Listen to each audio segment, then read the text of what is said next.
for students. It is of a standard that can be not just national, but also global. As we celebrate this festival, we also uphold a powerful tradition, a tradition of storytelling, cultural expression, and the nurturing of talent. The Kenya National Drama and Film Festival is and will always remain a centerpiece of artistic excellence, a stage where creativity is born and bred, and a mirror that reflects the soul of our society and nation. I congratulate all the winners at this year's Drama and Film Festival.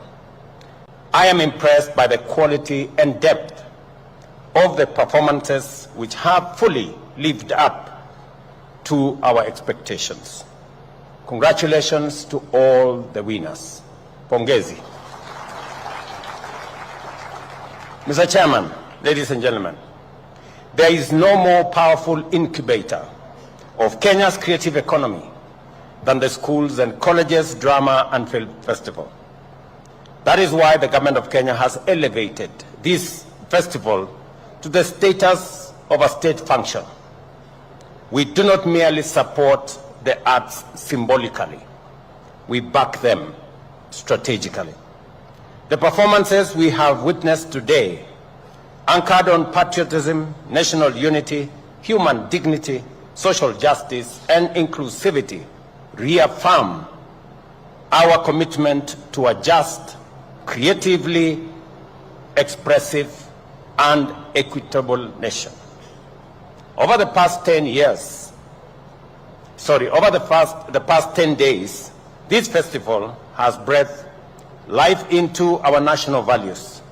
I therefore urge all of you, as I urge all Kenyans, all the time, to live up to the values we so powerfully portray on stage.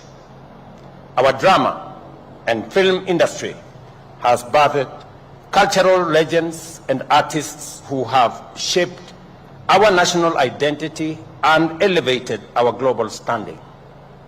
These pioneers have used the power of narrative to inform, entertain, and inspire. We honor trailblazers like the late Professor Francis Imbuga, whose plays Betrayal in the City and Man in Kafira remain timeless critics of political and social injustice. We salute actor, playwright, and journalist John C.B. Okumu, whose craft and intellect continue to uplift Kenya's stage and screen. We also celebrate veteran actor and journalist Oliver Litondo, whose role in The First Grader immortalized the story of the late Kimani Maruge, reminding us of the transformative power of free primary education. Equally, we salute Eddie Gadhegi, the Kenyan star currently lighting up Hollywood with every role he plays. This July, he will portray Mr. Terrific in the upcoming Superman blockbuster. Eddie, like many other Kenyans I met at the Tyler Perry Studios in Atlanta, US a year ago, is proof that Kenyan talent knows no borders. Ladies and gentlemen, I'm informed that following my directive in 2023, the Kenya Institute of Curriculum Development has successfully digitized the Kenya National Drama and Film Festival and the Kenya Music Festival. And I proudly watched this festival on YouTube. Thousands of hours of content are now accessible globally through digital platforms. Archival performances are being preserved and converted into modern formats for broader accessibility. This is how we preserve heritage, empower creators, and reach the world. However, more needs to be done to ensure that artists earn from their digitized content. As a government, we have strengthened our policy and institutional support for the creative industry. The Kenya Film Commission continues to play a vital role in promoting local talent, offering training, and facilitating international collaboration. We have restored the Kenya National Theatre and expanded investment in film hub, theatres, and cultural centres. Plans are underway to establish a Kenya National Film Studio to raise the quality and scale of local productions. And I agree with the chairman that our physical infrastructure that currently we are undertaking in our TVETs, universities, and KMTCs, that also has brought hostels into the ambit of the Ministry of Housing, that should equally be extended to studios for the creative industry. And I will want the minister responsible to work with his colleague at the Ministry of Housing so that we can actualize the request of the industry.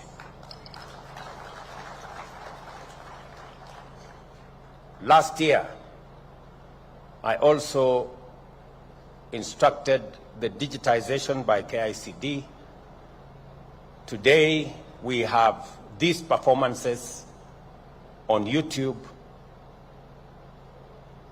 I think it is time for us to have a greater reach and to even monetize further the content that is coming out of these great performances, that this should be available on eCitizen so that more Kenyans can have access to watch and pay for these performances, drama, and art, and more money can go to those creatives who are part of this endeavor. Recently, through the Kenya Theatre Awards, more than 8 million was awarded to outstanding creatives.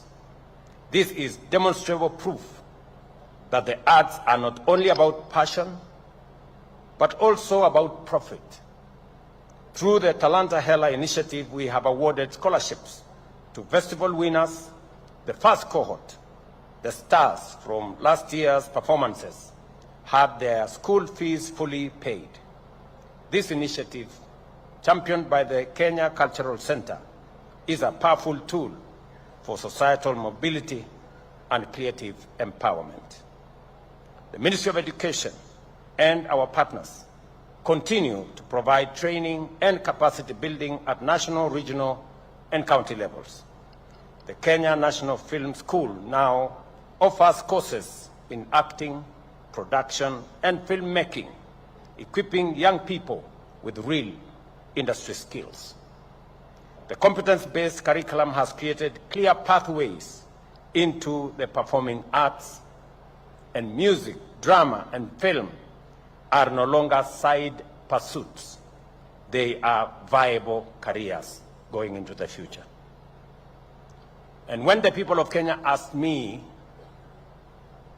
to straighten matters CBC, I did appoint a task force that informed us on what needed to be done, and it is the reason why CBC today is more on course than ever. And I have encouraged the Ministry of Education to continuously engage stakeholders so that we can get feedback, we can work with all stakeholders to improve, streamline, and work with all actors so that we can give the best education and offer the largest array of pathways to our children. Allow me, as I conclude, to commend all those who are involved, starting with the teachers of drama and art and music. Congratulations to all the teachers. I remember last year, I did ask the Teachers Service Commission that promotions should also consider the men and women who put many hours, a lot of effort in training our children in the space of sports, art, and creatives. And I want to commend the Teacher Service Commission. Subsequent to my direction, 470, I am informed, teachers of art were promoted.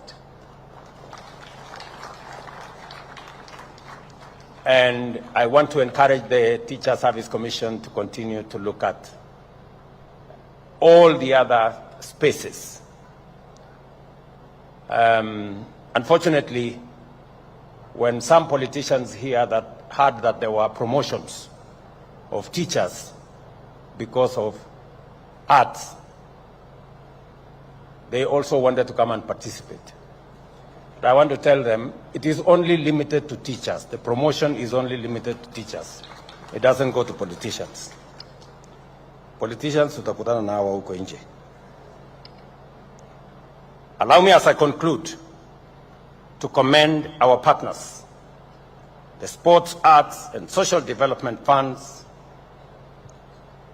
who have provided invaluable financial support for co-curriculum activities. Equity Bank's initiative for institutions and trainers have lifted morale and boosted excellence. The Kenya Universities and College Cultural Central Placement Service has used this platform to guide secondary school students on career pathways aligned with their skills and interests. The Communication Authority has educated us on online safety, while the Kenya Revenue Authority has used drama to sensitize citizens on tax responsibility. We are also grateful to Jubilee Life, Coca-Cola, and other sponsors who have supported this edition of the Drama and Film Festival. The arts has the power to unify, to heal, and to inspire. And I want to commit to the teaching fraternity in Kenya and to parents that our children, to the extent possible, the government of Kenya will facilitate all our children in all the spaces that are available in our education system, in academics, in sports, in the creative art, in music, and all the other areas, because we now realize that there are talents in all those spaces, and children should be given the best opportunity to choose, and we should assist them to choose the pathways that is in their interest. And therefore, my commitment as president and my instructions to the ministry is that our education system should support all our children pursue all the interests they have within the curriculum that we have, from academics, through sports, to arts, to music. That whole array, we should support all our children to achieve the best that they can. But I must say this as leader and parent, that equally as leaders, as parents, as teachers, we must also protect our children from pedophiles and drug peddlers and predators who want to corrupt our children. We must say no to people who want to corrupt our children with negative ethnicity and negative politics. We are a great nation, and there is more to celebrate as Kenyans than the negativity that some of us want to drive. We have more to celebrate as a nation, and that I will firmly stand by, to protect our children and to make sure that we have a nation. And I will not allow this nation to go down the drain for the people who are pursuing their own selfish and narrow interests. Art bridges divides, awakens imagination, and affirms identity. As we enjoy today's performances, let us remember that a nation that honors its artists is a nation that values its soul. I wish you safe travels as you return home to your families. I spoke to Alvin, this young man from somewhere in Murang'a, and he told me that he wants to come and pay a visit to me and possibly share a meal. So Alvin, I will organize.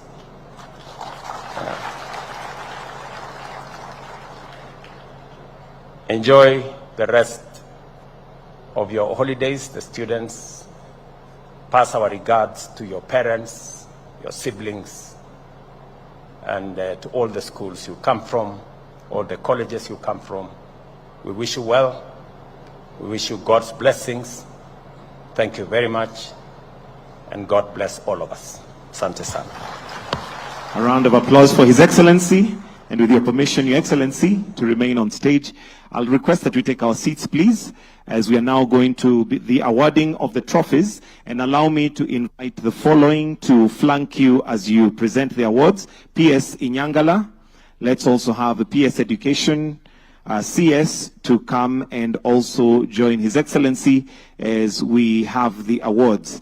We will go in sequence, and with your permission, Your Excellency, allow me to invite Her Excellency, the First Lady, to present the first 3 trophies, which she will do from here. So welcome, Your Excellency, to present the first 3 trophies. And the first trophy, the sponsor is Equity Bank. So if we can have a representative of Equity to kindly come and present it to the CS, to the PS. And the trophy is for the winning play. And this goes to Moi Mbiruri. Wapi makofi ya Moi Mbiruri? Tuwapige makofi tafadhali, Moi Mbiruri. If we can have Moi Mbiruri to come and receive their award. Oh, you're already there. So maybe turn slightly that way for the cameras. And let's have in tow Tunga Africa to be ready. Tunga Africa as a sponsor, with Garissa High School as the winners.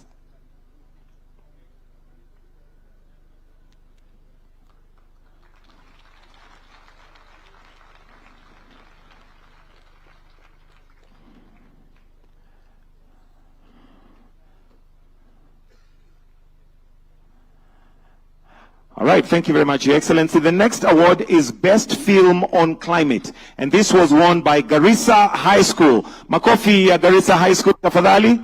Garissa High School.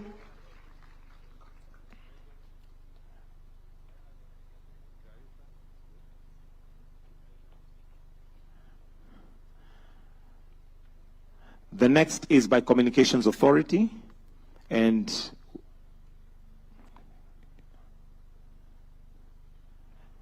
this the next award is Most Prolific TTI, and the winning region university is KIMC. KIMC, makofi ya KIMC tafadhali.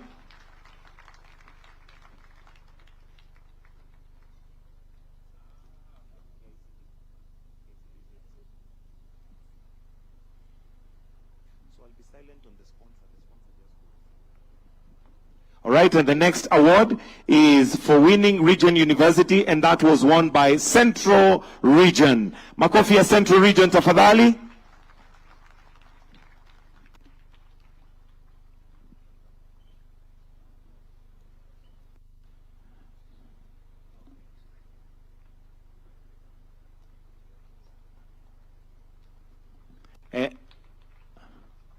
Wonderful. And the next is runners-up winning play secondary, and that was won by Estebeth Academy. Fesbeth Academy. Makofi ya Fesbeth tafadhali.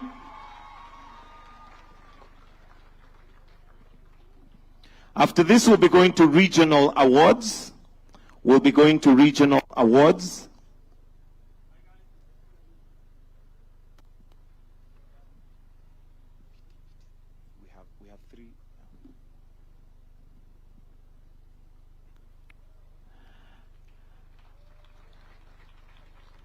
All right, thank you very much. And the winning region for primary schools is Nairobi Region.